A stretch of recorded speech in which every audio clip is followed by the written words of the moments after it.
Assalamualaikum warahmatullahi wabarakatuh. Kembali lagi bersama Bunda Insani di pelajaran sejarah Indonesia.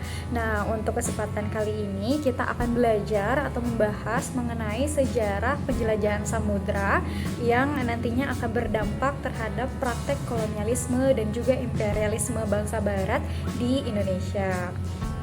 Oke, tanpa berlama-lama lagi, mari kita bahas satu persatu. Oke, sejarah itu mencatat bahwa bangsa barat menjelajah ke belahan bumi lain sejak abad ke-15 Masehi, termasuk sampai ke Nusantara atau Indonesia saat ini.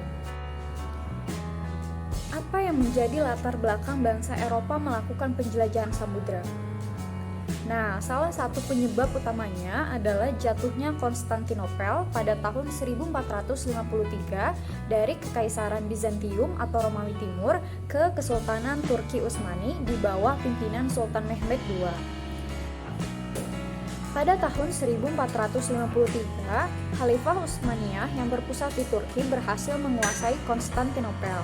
Kota ini sebelumnya termasuk wilayah kekuasaan Kerajaan Romawi atau Bizantium. Perebutan Konstantinopel ini dipimpin oleh Raja Turki, yaitu Sultan Muhammad II. Konstantinopel sejak lama merupakan kota yang diperebutkan, bukan hanya karena sejarah kejayaannya, namun juga karena kota ini merupakan salah satu titik penting dalam jalur perdagangan darat yang menyambungkan Eropa dengan Asia. Setelah Konstantinopel diduduki oleh Turki Utsmani, jalur perdagangan darat di Asia Eropa itu sudah mulai terputus. Hal tersebut dikarenakan Turki Utsmani melarang orang-orang Eropa melewati Konstantinopel. Di sisi lain, permintaan barang, terutama rempah-rempah yang merupakan komoditas mahal di Eropa, itu semakin meningkat. Hal ini memaksa bangsa-bangsa Eropa mencari jalur-jalur perdagangan lain selain melewati Konstantinopel atau jalur darat. Kemudian, perkembangan teknologi dan sains juga mendorong bangsa Eropa untuk melakukan penjelajahan samudra. Keinginan untuk menjelajah tersebut ditunjang oleh berkembangnya teknologi pelayaran seperti ditemukannya kompas, meriam, dan alat-alat lainnya, juga perkembangan ilmu astronomi dalam navigasi pelayaran.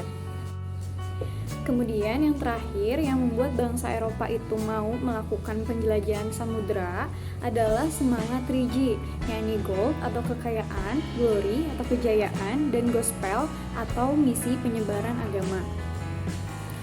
Oke, nah selanjutnya kita akan membahas mengenai sejarah pelayaran bangsa Eropa, khususnya untuk Spanyol dan juga Portugis. Spanyol dianggap sebagai pelopor dalam penjelajahan samudra, khususnya ketika Christopher Columbus menemukan benua Amerika.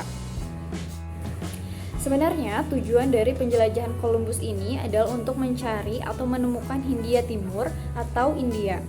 Tetapi ketika dia sampai di Amerika, ia bertemu dengan penduduk aslinya dan dia mengira bahwa tanah tersebut adalah tanah India, sehingga menyebut penduduk aslinya dengan sebutan Indian.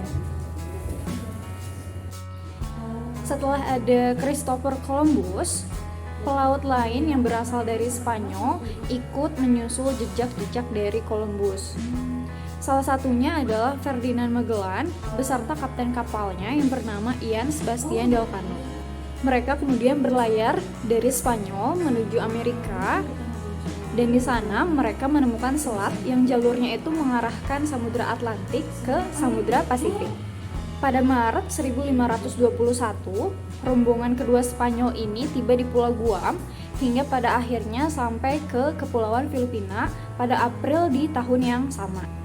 Di Filipina, mereka ini terlibat konflik dengan penduduk setempat yang akhirnya menewaskan Magellan. Kemudian, Ian Sebastian Elcano membawa rombongannya itu melarikan diri ke arah selatan. Dan beberapa waktu berselang, mereka tiba di Kepulauan Maluku di kawasan timur Nusantara yang disebut sebagai penghasil rempah-rempah utama. Keberhasilan Spanyol dalam menemukan wilayah baru membuat Raja Portugis, yakni Manuel I itu penasaran. Kemudian, sang raja menitahkan Vasco da Gama untuk berlayar dan menemukan daerah yang kaya akan rempah-rempah. Perjalanan Vasco da Gama dimulai melalui rute Tanjung Harapan di Afrika, kemudian selanjutnya mengembangkan layar menuju Lautan Hindia Dan pada tahun 1498, Vasco da Gama beserta awak kapalnya tiba di Goa, pantai sebelah barat India. Di negeri ini, Portugis membangun kantor dagang beserta benteng pertahanan. Dan Vasco da Gama diberikan hak kuasa atas daerah Goa oleh Raja Portugis.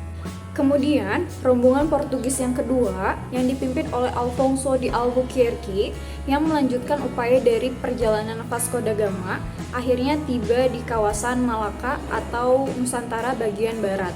Hingga pada akhirnya di tahun 1511 Portugis berhasil menaklukkan Malaka dan melakukan monopoli perdagangan di sana.